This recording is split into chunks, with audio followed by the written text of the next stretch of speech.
Here we go. Okay. Good morning, everyone. I'm really sorry for the tech challenges. We have theater degrees. We don't have IT degrees, and I'm very happily un-IT'd, but it does mean when there are tech challenges, you just have tech challenges. So who cares? Set that aside. You'll get to watch this as a pre-recorded conversation later, because I am so thrilled to have my dear, dear friend, Aasne Daniels, joining me. We were saying, Aasne, before we went on, it's been a really long time since we've talked, and that's just utterly stupid.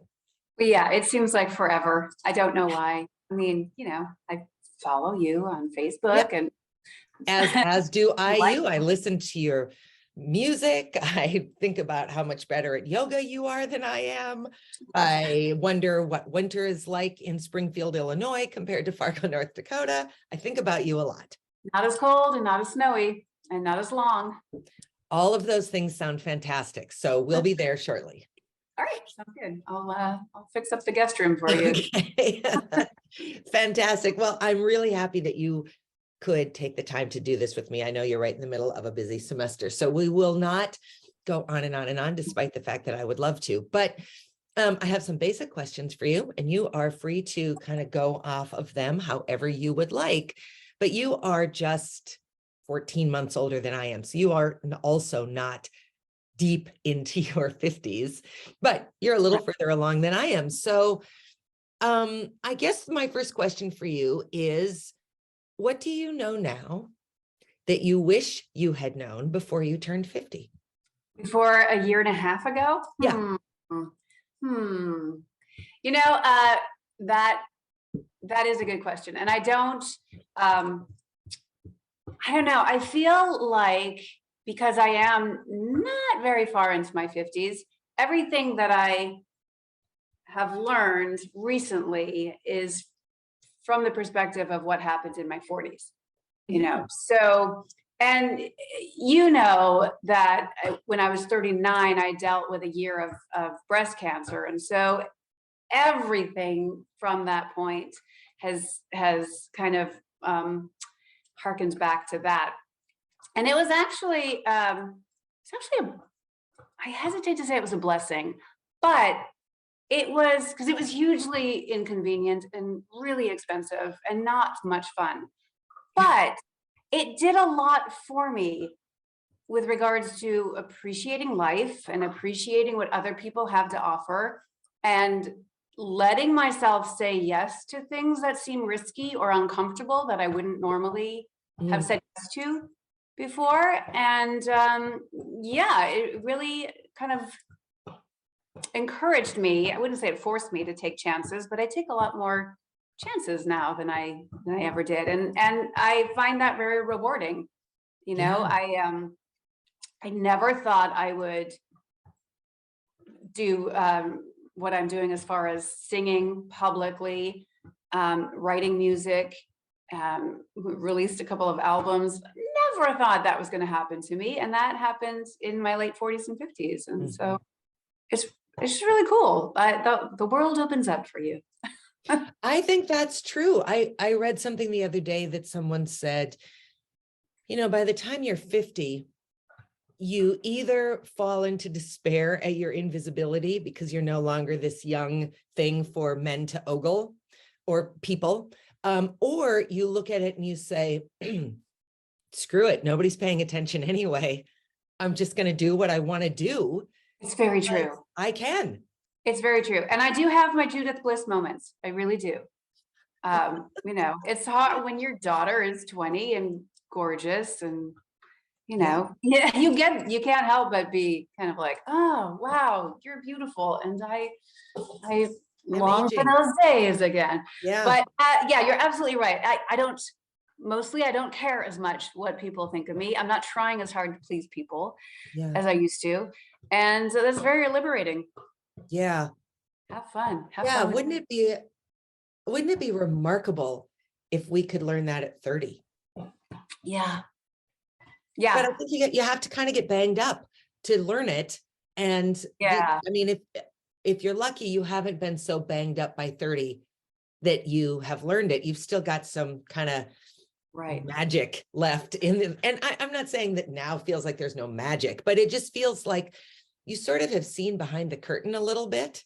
Yeah. And you realize, oh my gosh, actually everybody's kind of screwed up and everybody's insecure and everybody wishes they were this, or this. So why am I letting this hold me back? Yeah. Nobody really knows what's going on.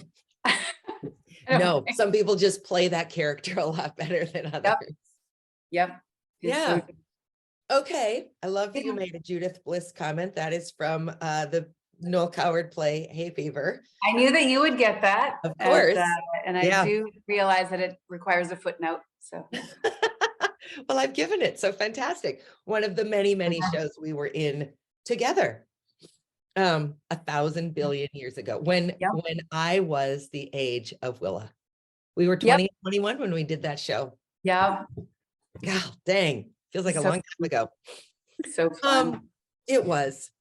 So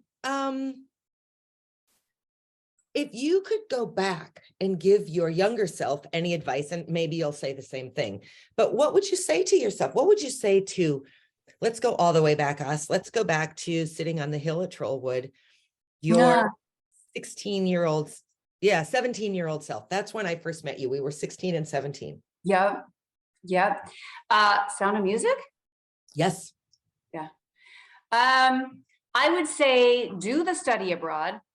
Oh, me too. Yeah. Me too. Don't worry so much about taking a semester off from theater. Do the study abroad. And then, say yes to more things that make you feel slightly uncomfortable. Don't let people push you around with the yeses. However, it is a danger when you get to be sort of proficient at something. People want you to come and do those things. And so you do have to protect yourself, but I definitely think I say yes to a lot more things. Sorry, I have puppies here and that's great. I said yes to puppies. You did say yes to they puppies. have destroyed my house and that's okay, but they're in the background kind of making noise. It's all right. So yeah, that would be the biggest bit of advice is don't worry so much about what other people are thinking about you and take a risk once in a while. So I'm going to ask a follow-up question to that that's very related to this, because I can pretty easily say that my one great regret in life is that I did not travel abroad in college, which in the big scheme of things is not a terrible regret, but I do regret that I didn't do it. But I would say above and beyond feeling like, but if I'm not here to audition, the whole department will forget about me. The second thing is I had a boyfriend and I was quite certain, how could I go away for 6 weeks? Wouldn't I die? Did you feel that way? I don't think so. I think I was more focused on performance and I don't know. I don't think I looked into the opportunity. I heard about the students who did study abroad and I thought, oh, that's cool. And then I thought, oh, I don't speak French that well, so I can't do that. And so I just kind of negated the idea of it before I even really explored it. And it wasn't really until a few years, it was 2016. And I was in my post as a faculty in the theater program at Illinois College. And I thought, I never did a study abroad, but I don't know why not. And I'm sure there are international theater programs that would take over the hill actresses. And so I just looked into it and I found this wonderful, beautiful opportunity to study in Dublin at the Gaiety School of Acting for 3 weeks. Study is kind of a loose term because, I don't know that I learned things that I didn't already. I learned a few cool warm-up exercises that I didn't already know. And I learned some stuff about Irish theater that I didn't already know. But mostly it was just a really beautiful, inspiring opportunity to work with people who wanted to do good professional work. And that was so cool. And just to be in a different city across an ocean. That's a particularly interesting city as well. I mean, it's an interesting city in a pretty fantastic country. Yeah. Okay. So, what do you feel like are some of the important life lessons? And this sounds kind of like I didn't listen to your first answer, but I did. But what are some of the important life lessons you learned leading up to 50 that you feel like are serving you really well post 50? I think one of the biggest life lessons that I learned was not to put too much stock in other people's perceptions of you. And I say that because going back to the thing about, I'm doing a lot more vocal performance now than I ever thought I would. And that goes back to my college and graduate school days when professors who I really trusted and admired said things to me basically like, you're not really a singer, so focus on what you do well, which is acting. And I appreciate that advice on some level, but what I really heard at that time was you can't sing. Mm-hmm. So for 10 years or more, I thought, oh, I can't sing, so I better just focus on my acting work. And I did, and it paid off in many ways.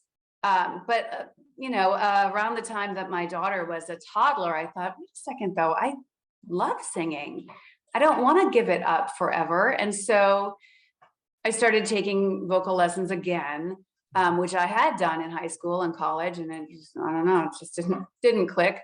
And I had conversations with people who were objective listeners and who cared about the product and who could be really honest and forthright with me about where I could, where I needed to make some adjustments.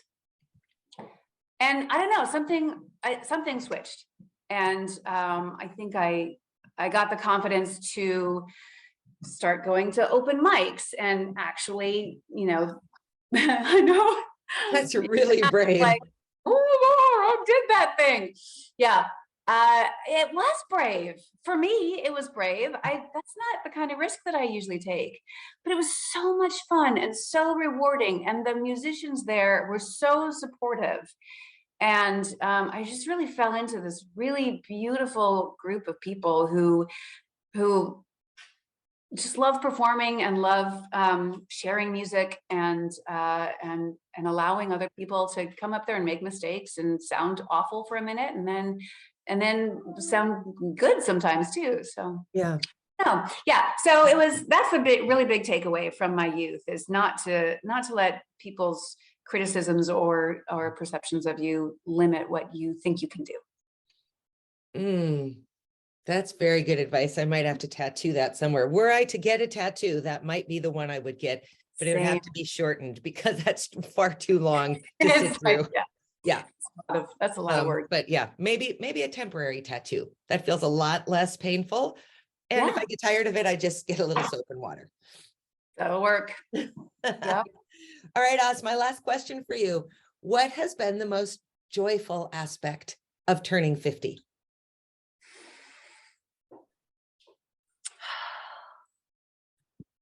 Dana, I can't really complain about my life very much. So there's any number, I mean, the puppies drive me crazy, but they have so much energy and enthusiasm and joy.